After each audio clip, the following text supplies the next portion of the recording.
ભગવાનનો અભિષેક થયા પછી પ્રથમ ચંદન અર્પણ કરે. ચરણથી ગળા સુધી સર્વાંગમાં ચંદન અર્પણ કરે. ત્યાંના પૂજારી મહારાજને પૂછ્યું હતું, અહીંયા તો બહુ ઠંડી પડે છે, આટલું બધું ચંદન કેમ અર્પણ?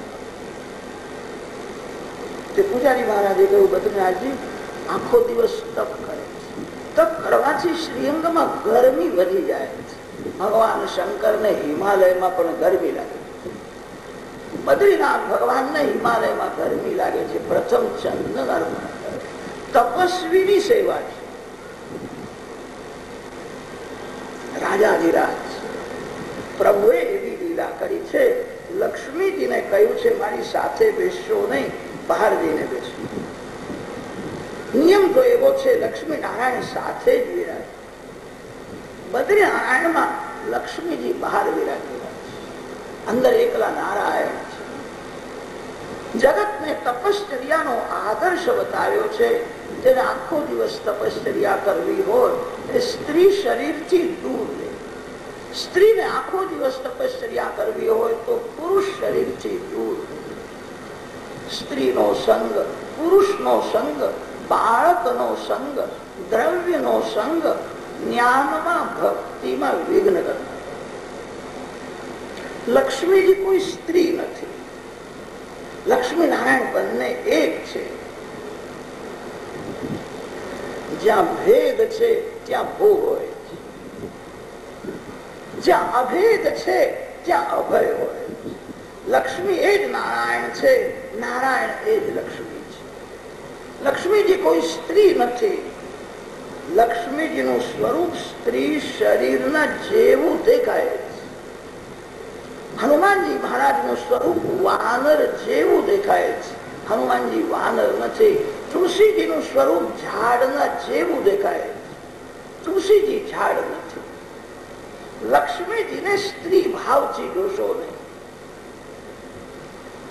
માનવના મનમાં કામ ભાવ એટલો બધો દ્રઢ થયો છે, ભગવાનના દર્શન કરે ત્યારે ભગવાનમાં પણ એવો ભાવ રાખે છે, આ પતિ તેના પત્ની છે.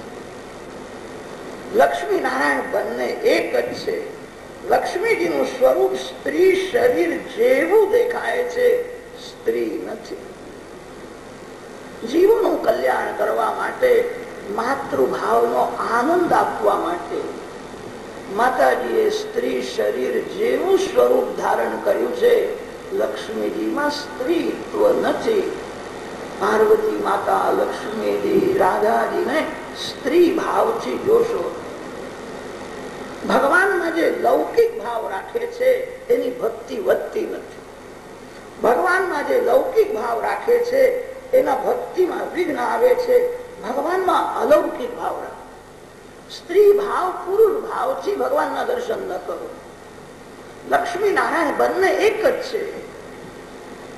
જગતને એક શિક્ષણ આપવા માટે આ લીલા કરી. ભગવાન એકલા અંદર વિરાજેલા છે, લક્ષ્મીજી બહાર વિરાજમાન. ભગવાન કૃપા કરીને બોલાવે ત્યારે પ્રત્યક્ષ દર્શન કરો. આજે અહીંયા બેઠા બેઠા બદ્રીનારાયણ ભગવાન કથામાં જય બોલો, તમારું કલ્યાણ થશે. ભગવાનની કોઈ જય ન બોલે તેથી કઈ ભગવાનની હાર થતી નથી. ભગવાનની કોઈ દિવસ હાર થઈ નથી, થવાની નથી. હાર તો માનવની થાય. માનવ જીવન શું છે? માનવનું જીવન એક મોટું યુદ્ધ છે. જવું છે ભગવાનના ચરણમાં, માયા જવા દેતી નથી. માયા અને માનવનું યુદ્ધ છે. આ યુદ્ધમાં માનવની હાર થાય છે અને માયાની જીત થાય છે. માનવની હાર કેમ થાય છે? માનવ ભગવાનની જય પ્રેમથી બોલતો નથી. બહુ પ્રેમથી જય બોલે તો અંદરનું બધું પાપ બહાર નીકળે, મન શુદ્ધ થાય. ભગવાનની જય બોલે એની હાર થતી નથી. માયા બધાને હરાવે છે. માયા જીવને સંસારમાં ફસાવી રાખે છે. સંસારમાં મજા છે, સ્ત્રી બહુ સુંદર છે, પુરુષ સુંદર છે, એવું સમજાવીને માયા જીવને સંસારમાં ફસાવી દે છે.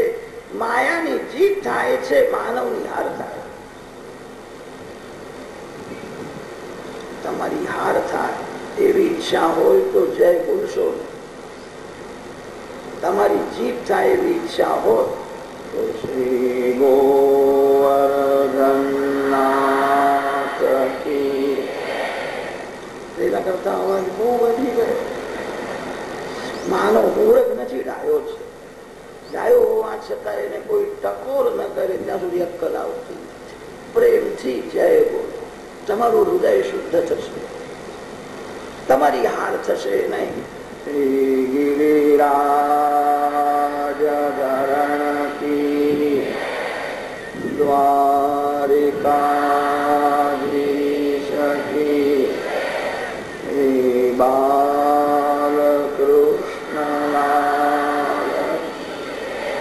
સદગુરુ.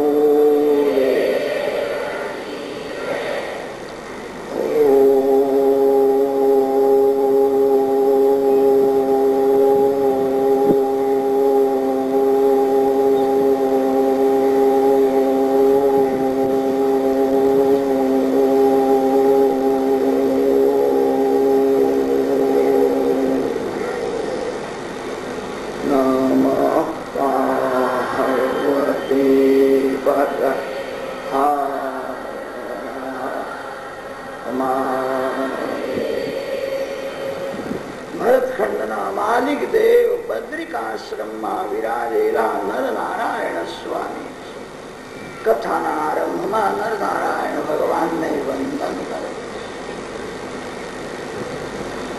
સરસ્વતી માતાને વંદન.